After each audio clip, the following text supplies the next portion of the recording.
Chapter 4. Always the same. What was the country that Elizabeth ruled like? England in the mid-1500s was weak and unstable. The treasury did not have much money. Powerful countries like Spain and France were a threat. Spain especially had rich colonies in the New World. Also, since the time of Henry VIII, a great deal of blood had been shed over the question of religion. As queen, Elizabeth decided how the English should worship God. People had to worship in the same way the king or queen did, or there would be big trouble. When Elizabeth's father, Henry, was born, the Catholic Church was thought to be the one true church in all of Europe. The Pope, who headed the Catholic Church, was very powerful, more powerful than a king. However, in the 1500s, people started to break away from the Catholic Church. They formed new churches. In Germany, the Protestant movement took root. In England, Henry VIII decided to break away from the Catholic Church. Why? Because he wanted a divorce. Henry desperately wanted to get rid of his first wife and remarry so he might have a son. But Catholics were not allowed to get a divorce. Not even the king. Henry's solution was to start his own church, the Church of England. Who would be the head of the new church? Why, Henry himself. And as his new church would allow divorces.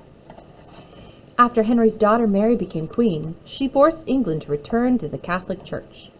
Many of those who refused were burned at the stake, often in front of crowds. The Reformation. On October 31st, 1517, a monk named Martin Luther nailed a piece of paper to a church door in Germany for all to see. Luther had written down a list of complaints against the Catholic Church. The Pope had too much power. Officials took money for the church from the poor and spent it on themselves. Luther wanted to change the way Catholic churches in Europe practice religion.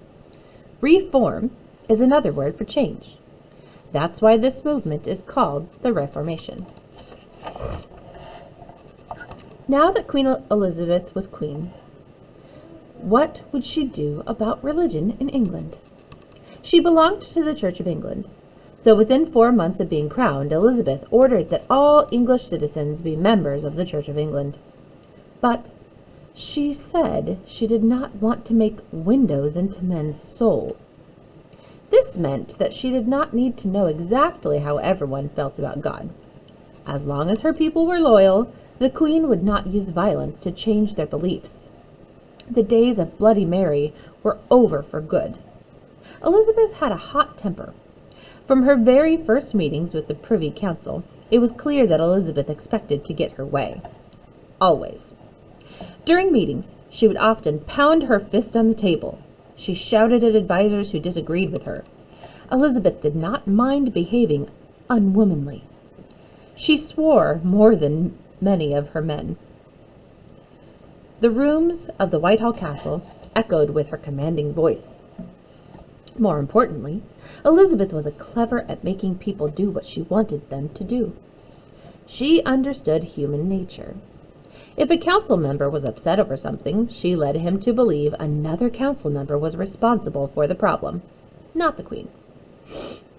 She played her advisers against one another. Many became bitter. They became bitter rivals.